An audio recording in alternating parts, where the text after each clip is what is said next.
She has been vulnerable since the day she was born. She is so precious to us, and our hearts are breaking. What is up, you guys? Welcome back to my channel, and if you're new here, welcome to my channel. Today we are going to be doing a True Crime Wednesday because I was sent a case that literally happened, or at least unfolded this morning, by a subscriber in my DMs who is quite possibly one of the most engaged subscribers that I have on my channel, who watches my Sunday videos, which, as we know, are my true crime videos. Today we are going to be talking about Nora Quoirin. Nora's family, although they are an Irish/French family, have lived in London for the last 20 years. But they decided to leave the UK to go to a Malaysian jungle for a family vacation, which is not out of the ordinary. They do go to a lot of Asian-based countries for vacations, so it's not something that's out of the ordinary for them. The vacation was supposed to last for about 2 weeks, and the resort they were staying in was an eco-friendly resort in Doosan. Nora had a brother and a sister, and the family actually arrived in Malaysia only 11 days ago, which was on the 3rd of August. Now, the room setup was that the parents had a room, and then the 3 siblings, including Nora, would be sharing a room for the duration of their holiday. So when they arrived at the hotel, they settled in, and that night when they went to bed, everything seemed as normal. At around 8 AM the next morning, the father of the Quoirin family would sound off an alarm. Her family would wake up to find an empty bed, an open window, and no sign of Nora. Something really important to note here is that Nora, although she is 15 years old, she is not neurotypical. Nora had a learning disability, and she had something called, and I'm really sorry if I pronounce this wrong, but holoprosencephaly. Basically, I did my research into that, and that is when the brain doesn't develop the 2 lobes like I would have, but instead it develops just 1 lobe, and it can lead to, and I don't know if this is okay to say, but it said it in all of the journals that I read, mental retardation, facial deformities, and she also needed assistance walking. So basically everything that you and I might take for granted on a daily basis. But also because of this, the family didn't believe that she had just wandered off, that she had climbed out of a window and just disappeared into the night of her own accord. Because she had difficulty walking and because she had a learning disability, they said that it was an abduction. They were adamant that it was an abduction. Even though Nora was quite a small, petite 15-year-old, she had these noticeable chubby cheeks, and every single picture that I've seen of her smiling is her cheeks are chubby, and she has this smile where she like wrinkles up her nose, and it is adorable. She had fair skin, blue eyes, light brown hair, and her mother has this like kind of a tight curl pattern to her hair, and it looks like Nora got those curls, except her hair is a little bit longer and the curls are slightly looser. And she was her mother's firstborn child as well. So when Nora went missing, there was a large-scale search of the jungle around the resort area. There were printed out missing persons posters that were hung everywhere, and also a hotline was set up to assist with any information that anybody had regarding Nora's whereabouts. Halfway through this search, Nora's mother would go and visit the search party, because it was a search party of around 350 people, and she would thank everyone for being out there day and night, and she even thanked them in their native language. She also released a statement saying that she does not believe that Nora would have just wandered off because of her condition, because she had trouble walking on her own, and that she never goes anywhere by herself. Nora also wouldn't have freaked out about new surroundings, because the family frequented Asian-speaking countries quite often because that's where they liked to vacation. So this situation wasn't anything new for Nora. This also would have meant that Nora likely knew their, I guess, family protocol for when they go on vacation, that you don't wander off. Because they did this so often, it is unlikely that she would have just wandered off, especially in the middle of the night. And it was only yesterday that Nora's mother did a press release offering anyone with information that would lead to Nora's return 50,000 Malaysian dollars, which would translate to about just under 20,000 Australian dollars. The money was actually donated by an anonymous Belfast business, and it was to help the family appeal to get any extra information that would help them find their daughter. Even the band Westlife stopped their concert and asked their crowd of fans, which was about 7,000 people, to share Nora's missing persons poster on Facebook and to help the family find any information that would help them find Nora. Usually in cases like this, we do see the police not being very helpful. In really huge contrast to the Kanika Jenkins case that I'm currently in the middle of this month, where the police have not been very helpful and they've kind of been shady. The police in this particular investigation have gone over and above.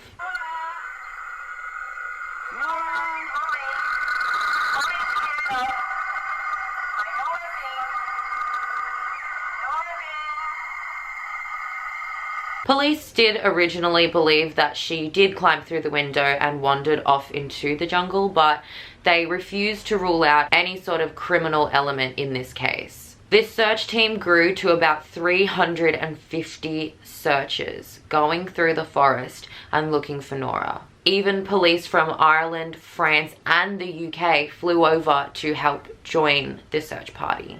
A shaman came to the jungle and performed a ritual, and he said that he believed that Nora had been taken as a stepdaughter to a spirit that in the Muslim belief, they believe that inhabits humans and animals, and they believe that the spirit was interested in Nora because she had special needs. He said that he would ask the spirit to return Nora in the condition to which she was taken, and he said that it would require them giving the spirit something.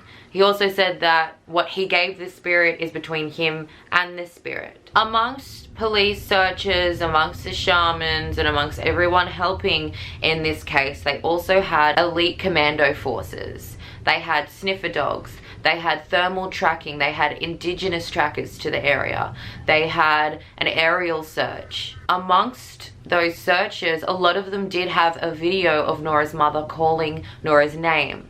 As we saw in the video just before, it was echoing through the jungle and she was saying, Nora, we know you're out here, we're going to find you. And the resort room where the family was staying had an entire fingerprint sweep done. But it was only today, a mere 2 kilometers away from the resort where they were staying, that the search would end. Nora's body was found next to a body of water on a more of a hilly part of the jungle. Nora was found completely naked, and although we don't have the autopsy report or any of the findings back, it is likely that foul play is involved in this case. Both of Nora's parents identified Nora's body and confirmed that it was, in fact, Nora. The family are being represented by a charity organization, and this charity organization put out a statement saying to the press and everyone involved to not approach the family during this time.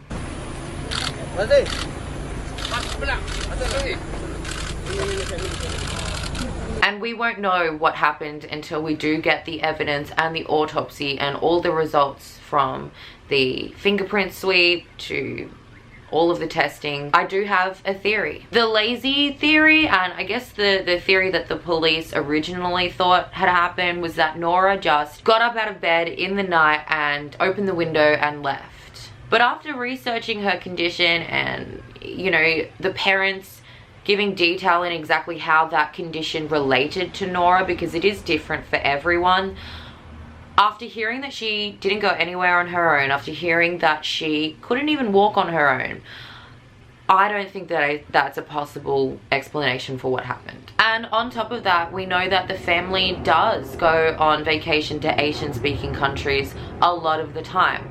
It seems like this is something that they do. And so it is my belief that they would have educated their children, even though Nora was, you know, she had a learning disability. She would have been used to being in new surroundings and known not to wander off. There is also no reason why a sleeping child would get up in the night in the pitch black in a new surrounding, open a window, climb out and leave. And even if it was a slight possibility that she could have done this, it's likely that she would have woken up her brother and sister, especially if she had trouble walking. She wouldn't have gotten out of there without making a noise. And neither her brother or sister reported anything strange happening that night. One person did note that the location of the resort is very remote, and another person on a forum said that they've actually been there and they've trekked in that jungle, and they said it is a very, very remote kind of place, and it is not somewhere where there is a lot of like, even the resort that they were staying at doesn't have a whole bunch of visitors, you know. It's not close to a city. It's not close to a huge tourist burgeoning destination, you know what I'm saying? And so they are right in that respect. It is very secluded. It is not a huge tourist destination. And one of the biggest theories in this case so far has been human trafficking. But because it is so remote, and because it isn't in a party destination or a huge tourist destination, I don't think that human trafficking is relevant to this case, because usually human traffickers will go to places where people, yeah, are vulnerable. And I know that Nora is a vulnerable person, but there's not going to be a random human trafficker in this jungle. You know what I'm saying? Usually you would see those people in places like Las Vegas or, you know, Bali, in places where there are going to be a lot of people who are drunk or on drugs or just vulnerable in general, because they're not in a place where they usually would live. And so that is where you will see human traffickers, because it is so easy for you to pick someone up and no one notice you taking them. On top of that, the family had only been at the resort for less than 24 hours. Who would have noticed Nora in that time? Realistically, in the time that they got there to when they went to sleep, they would have only had time to have settled into their room, possibly gone to dinner, but that's about it. I don't even know if they would have had time to have left the hotel and explored the jungle. It's likely that they would have just had time to have settled into their hotel room. So what does that leave us with? I'm going to tell you my theory, but I will also say that as soon as I get autopsy information or any new information, I will put the link to that video up here. I honestly, genuinely believe that it would have had to have been someone who works for the hotel or works for the service that transported the family to that secluded destination. Either that, or it would have had to have been someone staying at the resort at the time. But keep in mind that it's not a destination where there are going to be hundreds of tourists there. So that only leaves us with a handful of people. I do not believe that this was a random thing where someone just happened to be a trafficker in this jungle. You know what I'm saying? I think it would have to have been someone who at least stays close to the resort, is in the resort, or works for the resort, or works for the taxi service that brought the family from the airport to the resort in the first place, because those are the only people who would have noticed Nora and who would have noticed that she was vulnerable, because they were only there for less than 24 hours before she was taken. I think that it could have been someone who took their bags up to their room, could have been someone who maybe was, I don't know, sitting at the bar and saw them walk in. It has a higher chance of being someone who did a service for the family, like the taxi service or someone at the hotel. I do believe that someone who did a service for this family noticed that she was vulnerable, because She was sleeping right next to her siblings, right next to her brother and sister, and whoever came into that room knew exactly who they were taking from the start. Another reason why I don't believe that this was a human trafficking thing is because usually when you, not when you, but like when a trafficker person takes someone, they usually dose them with something straight away, or they're already drunk. And usually they are transported pretty immediately unless they're put in a room before transportation. This is the common theme that happens when people traffic people. However, Nora was found 2 kilometers away from the resort and she was found dead and naked. I personally do not believe it has anything to do with human trafficking because, first of all, she was dead. Second of all, she wasn't taken anywhere. The mere fact that she was found in the first place leads me to believe that this is not to do with human trafficking and it was a sexually motivated, opportunistic murder. And it pains me to say that it was sexually motivated, but she was found naked, and that possible assault eventuated into murder. I do hope that this doesn't turn into a huge conspiracy.